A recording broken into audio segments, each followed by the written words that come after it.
It's kind of tough for me. Let me just do the science lesson of the day. Down syndrome happens in about 1 in every 750 births, with absolutely no discrimination to race, region, economic background at all. I'm going to take you back to your high school biology and remind you that each of us are made up of 46 chromosomes, 23 pair. Typically, a mom and a dad each contribute 23 chromosomes, but occasionally one of the parent contributes a 24th. And in Down syndrome, that extra chromosome happens at the 21st pair. And at this point, science does not know why.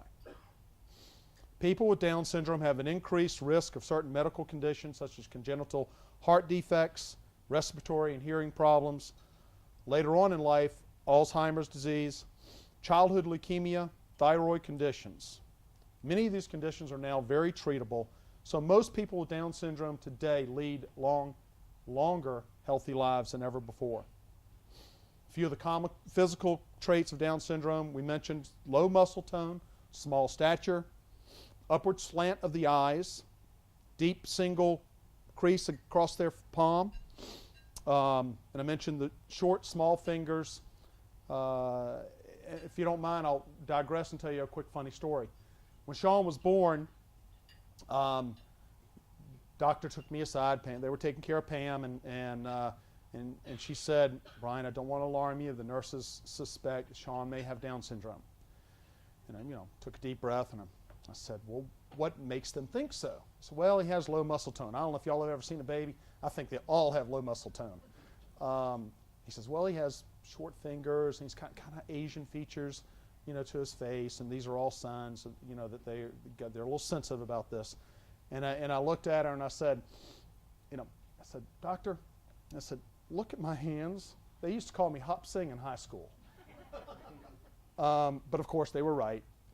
Me being always the positive person, I just thought he was my child, and you know what I found out? He is. Incidence of births. Here's the shocking part. I want you to pay attention to this, if you will. At age 21, it's 1 in every 1,700 births. At age 35, 1 in every 450. At age 50, it's 1 in every 9 births.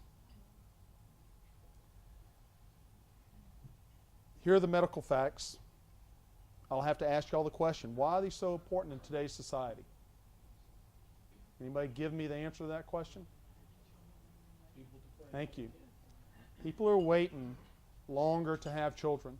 The occurrences of Down syndrome in births are happening much more often in today's society than they used to.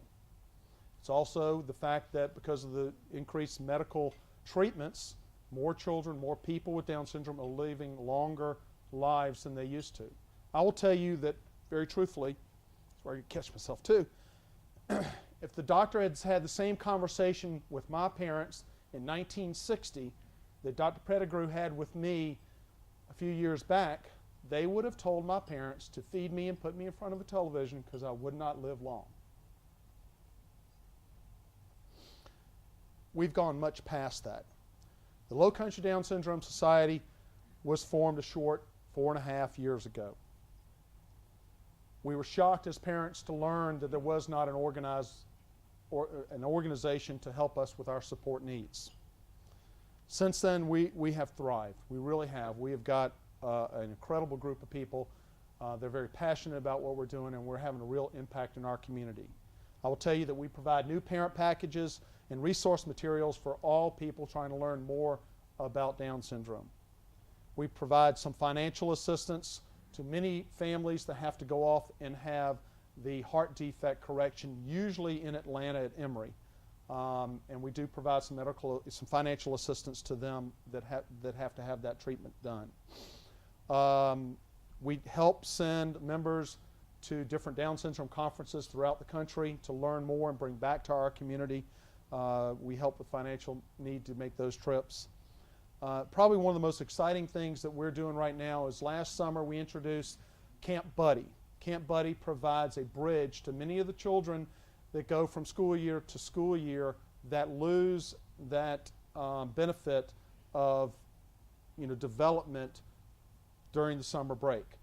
And what many people find is because of the break, they digress before they reach the next fall year. But Camp Buddy has provided for a bridge to help these children continue to develop along the path that they had started in the previous school year.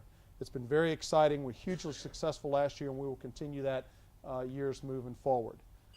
The thing I want to stress to everyone is children with Down syndrome are children first. Simple as that. Somebody said to me the other day, if you really look deep, there are more similarities than there are differences. But it takes us to look and have that vision that will challenge us to how we look at all people with disabilities, but especially, quite selfishly, children with Down syndrome. A lot of people from time to time ask me how they can help. Well, there are many ways you can help. One is to challenge yourself to have a different vision than we've all been conditioned to have. I myself as a parent catch myself all the time challenging my own vision for my own child.